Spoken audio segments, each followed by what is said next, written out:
इसलिए वह भगवान की वाणी मान करके आदर करता है, सम्मान करता है। और जिसके लिए भगवत वाणी रूप सम्मान है, वो एक एक अक्षर के लिए बड़ी विनय से स्वीकार करता है, बड़े सम्मान से स्वीकार करता है। उस वाणी के लिए अपने हृदय में धारण करता है कि भगवान जिनेंद्र देव की वाणी है। बंधो, पूज्य आचार्य ने इस बात के लिए इस संकेत से दिया है, लोया लोय पयास यरु। जो परमात्मा प्रकाश लोकालोक को प्रकाशित करने वाला है। समझ में आ गया? अब लोकालोक को प्रकाशित करने वाला कौन है?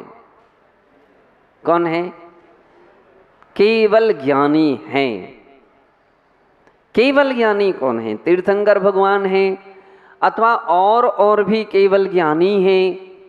तो आचार्य महाराज यहाँ कह रहे हैं कि लोकालोक को प्रकाशित करने वाले यह परमात्मा प्रकाश है। यानी परमात्मा प्रकाश के लिए वे सीधा केवल ज्ञान से जोड़ते हैं कि आप इस परमात्मा प्रकाश को सामान्य मत समझो, सामान्य मत जानो, अपितु ये तो साक्षात केवल ज्ञानी का ही ज्ञान है, उनके द्वारा दिया गया लोकालोक को प्रकाशित करने वाला एक साक्षात ज्ञान है। जो प्राणी इस ज्ञान का आश्रय लेता है या इस ग्रंथ का आश्रय लेता है तो कहते हैं ते भी पयासु, वे भी एक ना एक दिन लोकालोकवर्ती प्रकाश को प्राप्त कर लेते हैं। यानी स्वाध्याय करने के, इस ग्रंथ को पढ़ने के, सुनने के, चिंतन करने का ये महत्व दिया है कि वो एक ना एक दिन वे प्राणी स्वयं केवल ज्ञान को प्राप्त कर लेते हैं। बंधो, यूँ कहें हमारी जितनी भी जिनवाणी होती हैं, जिनवाणी के एक एक अक्षर में ऐसा रस भरा रहता है। लेकिन सत्य है, हम जिनवाणी को सम्यक प्रकार से देख ही नहीं पाते हैं, उसको उतना आदर और सम्मान की दृष्टि से नहीं देख पाते, वो आदर सम्मान दे ही नहीं पाते हैं। प्रायः करके बहुत कुछ लोग इसलिए स्वाध्याय करते हैं कि लोग कहें कि बड़ा धर्मात्मा है, ये स्वाध्याय करता है, इसलिए स्वाध्याय करते हैं। लोग इस प्रकार की प्रशंसा हमारी करें, सम्मान दें, तो इसका परिणाम ये निकलता है कि सम्मान तो मिल सकता है, प्रशंसा मिल सकती है, लेकिन इसके आगे जो उसका महत्व और अधिक फल था वो नहीं मिलेगा। कुछ लोगों की धारणा रहती है हम याद कर लेंगे तो लोग कहेंगे कि विद्वान हैं, आदर देंगे, एक ज्ञानी कहेंगे, सम्मान देंगे। बंधो, पूज्य आचार्य महाराज कहते हैं ऐसे व्यक्ति भी जिनवाणी के स्वाध्याय के वास्तविक फल को नहीं पा सकते हैं, वास्तविक फल को नहीं पा सकते हैं। कुछ लोग ऐसे भी होते हैं, क्या करूं, नियम ले लिया है, अब तो पूरा करना ही है, नियम ले लिया है। अब नियम लिया है इसका मतलब है कि वो केवल नियम की पूर्ति कर रहा है, वो जिनवाणी तो यूँ कहें वो पढ़ ही कहाँ रहा है, नियम की पूर्ति कर रहा है। बंधो, कितने सारे लौकिक प्रयोजन हो सकते हैं, लोगों के कितने सारे लौकिक प्रयोजन होते। एक पंडित पढ़ता है तो इसलिए पढ़ता है अच्छे प्रवचन करूँगा तो अच्छी मोटी दक्षिणा मिलेगी, मोटी दक्षिणा मिलेगी, तो उसका लक्ष्य केवल इसने दक्षिणा के लिए होता है। तो आचार्य महाराज ने उस बात को समापन करने के लिए कि देखो ये लौकिक प्रयोजनों को छोड़ दीजिए, आप पारमार्थिक प्रयोजन को धारण कीजिए। पारमार्थिक प्रयोजन जिससे हमारी आत्मा का हित हो, जिससे हमारी आत्मा का कल्याण होता है, ये पवित्र भावना रखिए कि हमारा आत्मा का कल्याण होना चाहिए। आज अपन देखते हैं बहुत सारे कुछ लोग ऐसे भी हैं कि जो दूसरा ग्रंथ छूना ही नहीं चाहते, एक जिसको पसंद आ गया बस उसके अलावा दूसरा ग्रंथ नहीं छूना चाहते। कुछ ऐसे लोग हैं समय सार का स्वाध्याय रुचिकर होता है, होना चाहिए, इसमें कोई परेशानी नहीं, लेकिन उनमें भी निश्चित करते कि वो वहाँ का प्रकाशित चाहिए, अमुक जगह का प्रकाशित चाहिए, वो ग्रंथ पढ़ेंगे, वही पढ़ेंगे। क्यों बात, इसमें क्या रहस्य है? क्या अमुक जगह से ही प्रकाशित ग्रंथ चाहिए, अमुक ग्रंथ नहीं चाहिए? समयसार तो और भी तो हुए समयसार। गणेश प्रसाद जी वर्णी जी का भी एक समयसार है, एक मनोहर लाल जी वर्णी के द्वारा भी हिंदी में प्रस्तुत किया गया समयसार है, आचार्य ज्ञान सागर जी महाराज के द्वारा प्रस्तुत किया गया समयसार है, अपने विशुद्ध सागर जी महाराज के द्वारा उपदिष्ट समयसार है, और इन सब के महत्वपूर्ण बंधु ग्रंथ हैं तो आचार्य अमृत चंद्र देव के द्वारा टीका किया गया समयसार ग्रंथ है, आचार्य श्री जयसेन महाराज के द्वारा लिखा गया समयसार है। प्रायः व्यक्ति एक सीमाओं में बंध जाता है, और जब सीमाओं में बंध जाता है तो कूप मंडूक की तरह हो जाता है। वो बाहर के अन्य विषयों को जानने की कोशिश ही नहीं करता, और इसलिए वो कुछ समझ ही नहीं पाता। वो यही समझता है बस जो है सो बस इतना ही है, ऐसा ही है, इसके आगे कोशिश नहीं कर पाता है। बंधो,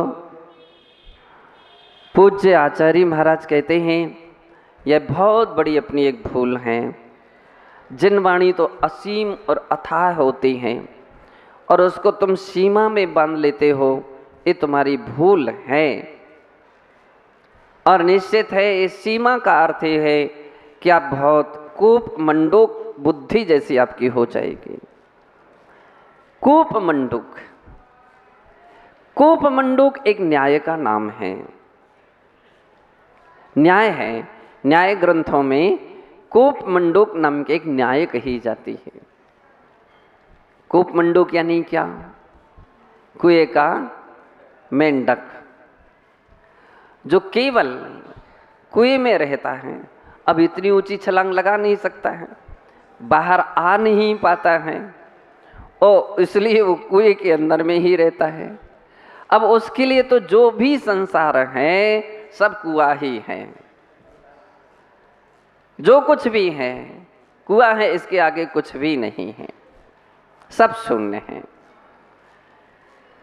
तो एक बार ऐसा प्रसंग आया कि एक राजहंस पक्षी मानस सरोवर से उड़ करके आया और उसको समुद्र की यात्रा करना थी, समुद्र तक जाना था, रास्ते में विश्राम लेना था। तो उसी कुएं की पाट पर वो आकर के बैठ गया। कुएं के मेंढक ने देखा ऊपर कि अरे कोई अतिथि आए हैं, और ये बात उसने सुन रखी थी कि आगतम अतिथि कहीं अगर आए तो आगतम स्वागतम कुर्यात्, गच्छतम न निवारेत, तिष्ठेत भोजनम दद्यात्, एस धर्म सनातन। ये पंक्ति उसको याद थी। क्या पंक्ति याद थी? आगतम स्वागतम कुर्यात्, आए हुए का स्वागत करना चाहिए। वो खुश हो गया और उसने अपनी नीचे से ही बोला, भो अतिथि स्वागतम स्वागतम स्वागतम, आपका स्वागत है। आज अहो भाग्य मेरे कि आज आप हमारे इस कुएं पर आए हैं, पधारे हैं। अरे पंकज बोल रहा था ना, योगेश जी आए, बोले बहुत अहो भाग्य है, सौभाग्य है। वो मेंढक ने भी ऐसा ही कहा कि आज हमारा बहुत सौभाग्य है कि आज हमारे यहाँ आप पधारे हैं। पुराने समय में कोई व्यक्ति अगर दरवाजे पर आता था तो अतिथि के रूप में माना जाता था और लोग खुशी प्रकट करते थे। हिंदू संप्रदाय में तो अतिथि के लिए क्या कहा जाता है? अतिथि के लिए देव कहते हैं।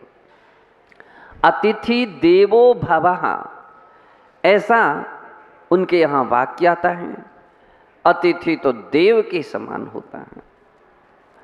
तो अतिथि का स्वागत करना ये सबसे पहला धर्म है। और पहला स्वागत क्या है? बोले पहला स्वागत है आए हुए व्यक्ति को देख करके प्रसन्न चित्त हो जाना, आनंदित हो जाना, हर्षित हो जाना। आप हार माला पहनाओ या ना मैं पहनाओ, कोई परेशानी नहीं, कोई अंतर नहीं आएगा। लेकिन आप केवल प्रसन्न हो गए तो ये सबसे बड़ा स्वागत है, सबसे पहला और सबसे बड़ा स्वागत है।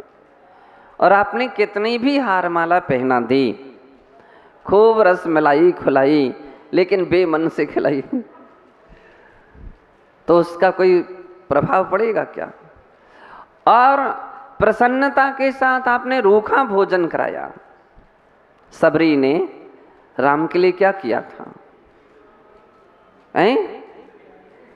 बतलाते हैं कि बेर खिलाए थे, वो भी जूठी खिलाए थे।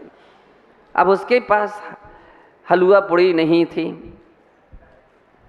केवल यही सामग्री थी, तो उसने उनका स्वागत में वही सामग्री खिलाई। बतलाते हैं राम ने कहा कि आज तक के भोजनों में इतना स्वादिष्ट भोजन मुझे कहीं नहीं मिला।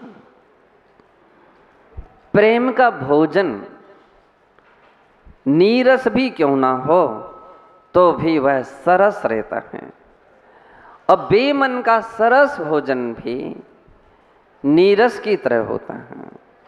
बंधो, सबरी ने तो बेर खिलाए थे, लेकिन मेंढक के पास तो कुछ था ही नहीं। और उसने तो केवल एक ही प्रकार का स्वागत किया। क्या स्वागत किया?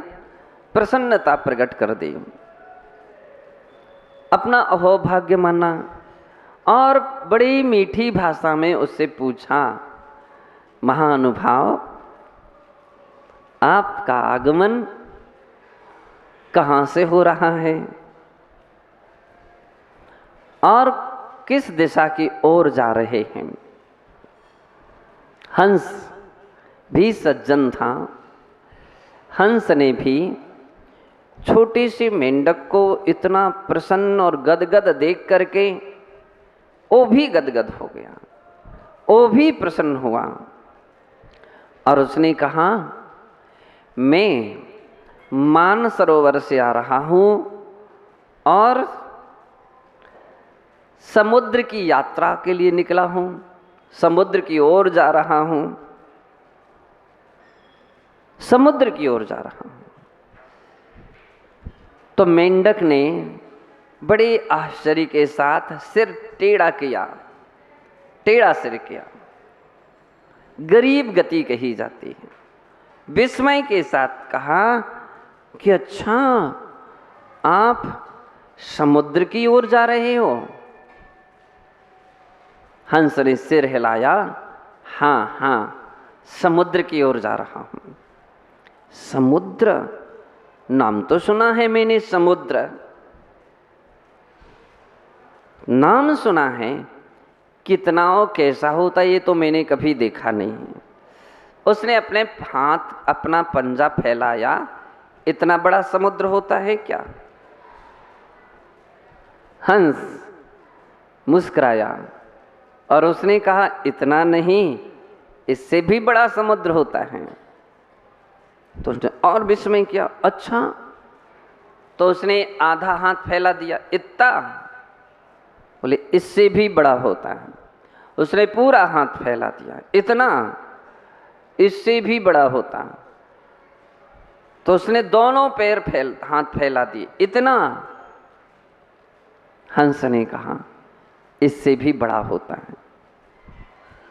अब तो थोड़ी बात विस्मय के साथ साथ अटपटी लगने लगी उसको, और जब कोई बात अटपटी लगती है तो चेहरा थोड़ा बिगड़ता है।